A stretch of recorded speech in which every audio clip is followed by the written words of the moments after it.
இது வந்து பார்த்தீங்கன்னா சைனா டாலில் இண்டோர் பிளான்ட் வீட்டுக்குள்ளேயே வளர்க்கலாம். நீங்கள் அவுட்டரில் வெளியே வீட்டுக்கு வெளியே பார்டர் மாதிரி வச்சாலுங்க அவ்வளோ அழகாக இருக்கும். பார்க்குறதுக்கு பிளாஸ்டிக் லீஃப் மாதிரியே இருக்கும். நேம் வந்து சைனா டால். ஸோ இதுவுமே நம்மக்கிட்ட நிறைய ஸ்டாக் புதுசாக வந்திருக்கு.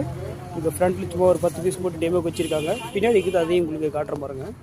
பாருங்க சார், இது ஃபுல்லாகவே அதே பிளான்ட்டு தான்.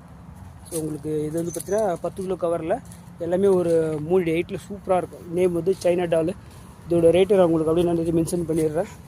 ஸோ இது எல்லாமே உங்களுக்கு ஆன்லைன்லேயே கூட நீங்கள் எடுத்துக்கலாம். எந்த ஊரில் இருந்தாலும் ஒன்றும் ப்ராப்ளம் இல்லை. ஸோ பாருங்கள், பெஸ்ட்டாக இருக்கும் பாருங்கள். நீங்கள் இதெல்லாம் வந்து செராமிக் பாட்டில் போட்டு வச்சிட்டிங்கன்னா அப்படியே வெளியிலேருந்து வந்து பார்க்குறவங்களுக்கு இது பிளாஸ்டிக் செடியாக இதில் உண்மையான செடியானே தெரியாது. அந்தளவுக்கு சூப்பராக இருக்கும். சைனா டால் ஃபுல்லாக வந்து ஆக்சிஜன் பிளான்ட் தான். டார்க் க்ரீனாக இருக்கும் பாருங்கள், எவ்வளோ அழகாக இருக்கு பாருங்கள். ஸோ வேணுன்றவங்க தீபாவளிக்கு அடுத்த நாள்லேருந்து நீங்கள் புக் பண்ணிக்கலாம். ஸோ அதுக்கப்புறம் தான் உங்களுக்கு எல்லா தமிழ்நாடு ஃபுல்லாகவே எம்எஸ்எஸ்ஸில் பார்சல் போட முடியும். இப்போ தீபாவளி டைம்னால பார்சல் எல்லாமே ஸ்டாப் பண்ணி வச்சுருக்கோம். ஸோ வேணுன்றவங்க ஃபாலோ பண்ணுங்கள், லைக் பண்ணுங்கள், கமெண்ட் பண்ணுங்கள். தேங்க்யூ.